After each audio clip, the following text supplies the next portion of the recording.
fueron dos acontecimientos importantes dentro del nacionalismo en el siglo XIX y vino debido al estallido de las revoluciones que se produjeron en Europa entre 1820 y 1848, es decir, esas tres oleadas revolucionarias, que la primera fue en 1820, la segunda fue en 1830 y la última fue en 1848. Así que comienzo hablando de dos hechos importantísimos en la historia de Europa y más concretamente en Italia y en Alemania.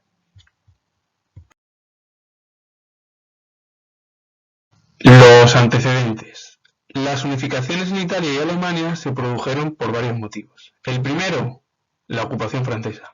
Con el estallido de la Revolución Francesa entre 1789 y 1799 y el posterior periodo conocido como el Imperio Napoleónico, que va desde 1804 hasta 1815, surgieron las ideas de igualdad, libertad y soberanía nacional y despertó el sentimiento de nación y el odio a los monarcas extranjeros. El segundo punto, la expansión económica y la unión comercial, fue el preludio de la unificación política. El tercero, la formación de movimientos de jóvenes patriotas románticos. En Italia, que es la joven Italia, apareció Mazzini, y en la joven Alemania, Herder y Fichte. Y luego también los monarcas, que pues Víctor Manuel II y Guillermo I tuvieron el apoyo de la burguesía, del ejército, y los principales ministros que fueron nombrados, como fue Cavour en Italia y Bismarck en Alemania, propiciaron la unificación de ambos territorios. Ahora voy a hablar de la unificación de Italia. El proceso de unificación de Italia se planteó en las distintas revoluciones que se produjeron por Europa entre 1820 y 1848. La primera fase, que va desde 1849 hasta 1860. Desde 1848, Víctor Manuel II de Saboya, monarca de Piamonte, Cerdeña, dirigió el proceso unificador. Tuvo el apoyo de Cavour, primer ministro en 1852, y se alió con Francia para luchar contra Austria, país que dominaba buena parte del norte de Italia. Austria fue derrotada en las batallas de Magenta y Solferino en 1859. Francia, por temor a Prusia, aliada de Austria, redujo el alcance de los acuerdos. El Piamonte solo recibió algunos territorios de Lombardía. En 1860 se produjo la anexión de Parma, Módena y Romaña al Piamonte, a través de referéndum en estos territorios. Se creó un parlamento común para las zonas de Italia que dominaba Víctor Manuel II y que se declaró Parlamento Italiano. Continúo hablando de la unificación de Italia.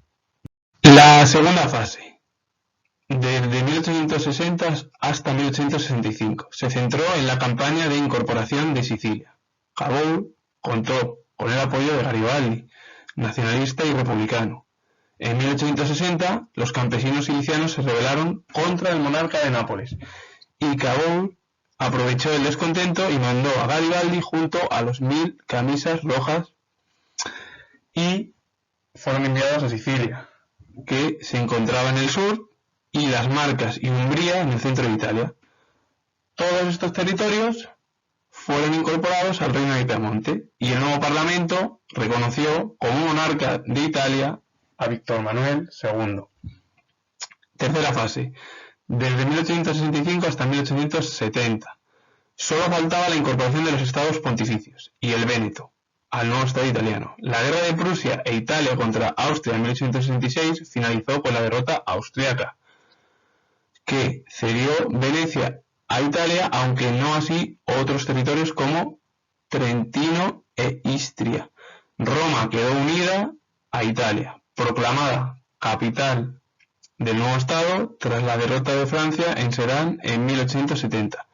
Pero el Papa no reconoció la anexión, lo que planteó la cuestión romana, que no se resolvió hasta los tratados de Letrán en 1929. que crearon el Estado de la Santa Sede en el corazón de Roma. Y con ello, en 1871, el país, salvo los estados pontificios, se unificó. Ahora voy a hablar de la unificación alemana.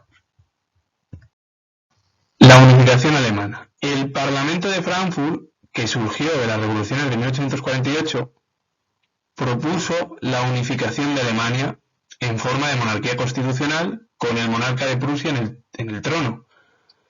El monarca prusiano rechazó el carácter democrático, pero comenzó la unificación del país. La primera fase, que va desde 1859 hasta 1865. Los estados alemanes, excepto Austria, formaron en 1864 una unión aduanera, el Zollverein, para fomentar la cooperación económica y en un futuro llevar a cabo la unificación del país. Prusia era el principal estado alemán y pretendía la unificación. Para ello, comenzó en acelerar la industrialización, reforzar el ejército y llevar a cabo reformas políticas.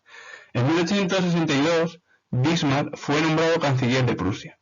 Fue defensor del aumento de la autoridad del monarca frente a las tendencias democráticas y del predominio social de la aristocracia terrateniente. 2 años después, Bismarck intervino en la crisis de los ducados daneses con la anexión de 2 de ellos, Schleswig y Lauenburg, a Prusia. Continúa hablando de la unificación de Alemania. Segunda fase, 1866-1869. Prusia se enfrentó a la gran rivalidad de Austria, el otro gran estado alemán. Aprovechando que Austria estaba ocupado con la rebelión de los estados italianos, bajo su dominio, Bismarck propició la invasión del ducado austriaco de Holstein por Prusia. La derrota de Austria en la batalla de Sadowa en 1866 materializó la anexión y la creación de la Confederación de la Alemania del Norte. La tercera fase. Desde 1870 hasta 1871, Bismarck firmó una alianza militar con los estados alemanes del sur. Napoleón III se opuso a su anexión por el peligro que un país unificado podía suponer para Francia. Bismarck provocó una guerra con Francia, la cual fue derrotada en Sedan en 1870. Como resultado, Alemania se anexionó a Alsacia y Lorena, territorios que fueron causa de disputa hasta la Primera Guerra Mundial, que va desde 1914 hasta 1918. Y con el fin de la Primera Guerra Mundial, los territorios de Alsacia y Lorena volvieron otra vez a Francia. Nació con ello el Segundo Imperio Alemán, o Segundo Reich, con la figura del monarca Guillermo I. El país se convirtió en una de las grandes potencias de la época. Y ahora voy a definir qué es la cuestión romana. ¿Qué es la cuestión romana? La cuestión romana fue una disputa política entre el gobierno italiano y el papado desde 1871 hasta 1929. El 11 de febrero de 1929 supusieron el fin de la cuestión romana y la conciliación entre el Vaticano e Italia. Al final, esto sería justo cuando Italia en 1871 se unificó todo, hasta que en el Tratado de Letrán del año 1929 se produjo esa conciliación.